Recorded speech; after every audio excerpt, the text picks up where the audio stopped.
అందుకే కేసీఆర్ గారు అన్నారు ఈ బుల్డోజర్ పాలనకు చరమగీతం పాడతా నేను అధికారంలోకి రాగానే ఎత్తి పరేస్తా అని చెప్పన్నాడు. థ్యాంక్స్ టు హైకోర్టు వాళ్ళే ఇవాళ రంగనాథ్ను పక్కకి ఎత్తి పడేసిండ్రు. నేను అడుగుతా ఉన్నాను ఇవాళ కొన్ని విషయాలు. రాజ్యాంగం మీద ప్రమాణం చేసి ముఖ్యమంత్రి అయినట్టుగా రేవంత్ రెడ్డి రాజ్యాంగం మీద ప్రమాణం అంటే సొల్లువాగడు కాదు, ప్రజలతో చేసుకున్న ఒప్పందం అది. ఆత్మతో కోటాను కోట్ల మంది ప్రజల ముందు చేసుకున్నటువంటి ఒక ఒప్పందం అది, ఒక కాంట్రాక్ట్ అది. దాన్ని వాళ్ళను ఉల్లంఘిస్తున్నావు. చట్టాన్ని అమలు చేసేవాడే ఇంత పెద్ద ఎత్తున చట్టాన్ని ఉల్లంఘిస్తూ వస్తే 63 కంటెంప్ట్ కేసులు ఈయన మీద. సామాన్య పౌరుడి కోర్టు మీద ఏం గౌరవం ఉంటుంది? లా అండ్ ఆర్డర్ మీద ఏం గౌరవం ఉంటుంది? ఓ గంజాయి అమ్ముకుంటానికి ఎందుకు గౌరవం ఉండాలి కోర్టు ఆర్డర్ మీద? ఓ డ్రగ్స్ అమ్ముకుంటానికి కోర్టు ఆర్డర్ మీద ఎందుకు గౌరవం ఉండాలా? లేకపోతే రోడ్డు మీద చాకు చర్పట్లు కొట్టేటోడికో లేకపోతే హఫ్తాలు వసూలు చేసేటోడి కోర్టుల మీద ఎందుకు గౌరవం ఉండాలా? ఇఫ్ అన్ ఐపీఎస్ ఆఫీసర్ 3 సింహాల టోపీ పెట్టుకున్న ఒక ఐపీఎస్ ఆఫీసర్కు, ఒక ఏసీపీకో, ఒక సిఐకో, ఒక ఎస్ఐకో ఒకవేళ చట్టం మీద గౌరవం లేకపోతే సామాన్య జనంకి ఎందుకు గౌరవం ఉండాలా? ఇదే కదా ఈ పరిణామ క్రమంతో ఢిల్లీలో జంజీ పిల్లలు వచ్చి రోడ్ల మీదకి వచ్చి కొట్లాడిన మనం అందరం అమాయకులం. ఒకవేళ కనుక వాళ్ళు కేవలం నీట్ కోసమే కొట్లాడిండ్రు అనుకుంటే. They have not just fought for NEET, they fought for a collapse of the entire institution. Democratic institution failure అయిపోయి అన్ని వ్యవస్థలు సర్వనాశనం అయిపోతే జవాబు లేక నిరాశ నిస్పృహ ఆక్రోషంతో రోడ్ల మీదకి వచ్చి కొట్లాడినారు. ఇంకా కూడా బుద్ధి తెచ్చుకోకపోతే ఎట్లా రేవంత్ రెడ్డి గారు?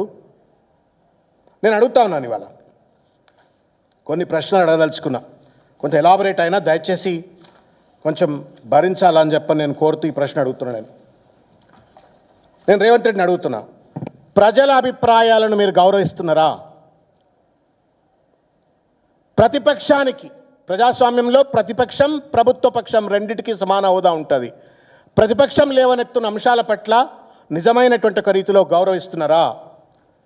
కోర్టు ఆదేశాలను, కోర్టు రాజ్యాంగ స్ఫూర్తిని మీరు పాటిస్తున్నారా? పేదల హక్కులను మీరు కాపాడుతున్నారా?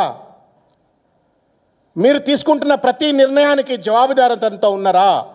మీపై వస్తున్న విమర్శలను పాజిటివ్గా స్వీకరిస్తున్నారా అంటే లేదు. తొండల భాష, పేగుల భాష, గుడ్లు బీకే భాష, ఈ భాషతో ఇవాళ రాజకీయం అంటేనే ఒక రౌడీయిజం, గూండాయిజం, ఒక చిల్లర భాష, బూతు భాష అనేటువంటి రీతిలో దిగదార్చినట్టు ఒక రేవంత్ రెడ్డి గారికి నేను ఒక విషయం చెప్పదలుచుకున్నా. బలమైన ప్రభుత్వాలే విమర్శను స్వాగతిస్తాయి, బలహీనమైన ప్రభుత్వాలే ప్రశ్నను అణచివేసే ప్రయత్నం చేస్తాయి, ప్రశ్న అంటే భయపడతాయి. కూల్చివేతలతో పాలన సాగదు, బెదిరింపులతో ప్రజల విశ్వాసం రాదు, అరెస్టులతో అసమ్మతిని అంతం చేయలేవు, అడ్డమైనటువంటి ఒక రైజింగ్ బీజింగ్ అని చెప్పని ప్రచారాలతో ప్రజలను మభ్యపెట్టలేవు అనే ఒక విషయాన్ని గుర్తు చేసుకొని చివరిగా ఒక మాట చెప్తున్నా. అధికారం శాశ్వతం కాదు రేవంత్ రెడ్డి గారు, అధికారం శాశ్వతం కాదు, ప్రజలు శాశ్వతం, పదవి తాత్కాలికం, రాజ్యాంగం శాశ్వతం. ఆ రాజ్యాంగాన్ని కాపాడడం కోసమే ముఖ్యమంత్రి ప్రధానమైన కర్తవ్యం. కానీ నువ్వు నేను హిట్లర్ నాకు ఆదర్శం, గాజా, ఇజ్రాయిల్, ఇరాన్ డిమాలిషన్స్ ఆదర్శం అంటే మంచి కొరకాసు కాల్చి మనకు కనబడుతుంది. రంగనాథ్కు పెట్టిండు, రేవంత్ రెడ్డి కూడా పెట్టినట్టే, మొత్తం క్యాబినెట్ మంత్రులందరికీ కూడా కొరకాసు పెట్టినట్టే. చాలా విషయాలు ఉన్నాయి, మీడియా వాళ్ళు చాలా విషయాలు కొన్ని ప్రజల దృష్టికి తీసుకురావాల్సిన అవసరం ఉంది. నేను మరొకసారైనా మాట్లాడతాం. ముఖ్యమంత్రి కార్యాలయంలో అధికారిక కేంద్రీకరణ మొత్తం అంతా centralise, no cabinet minister is independently working. మొత్తం ఆయనకి ముడి కిందనే పెట్టుకున్నాడు, మొత్తం ఆయన నిర్ణయాలే, సీఎంఓనే, అది కూడా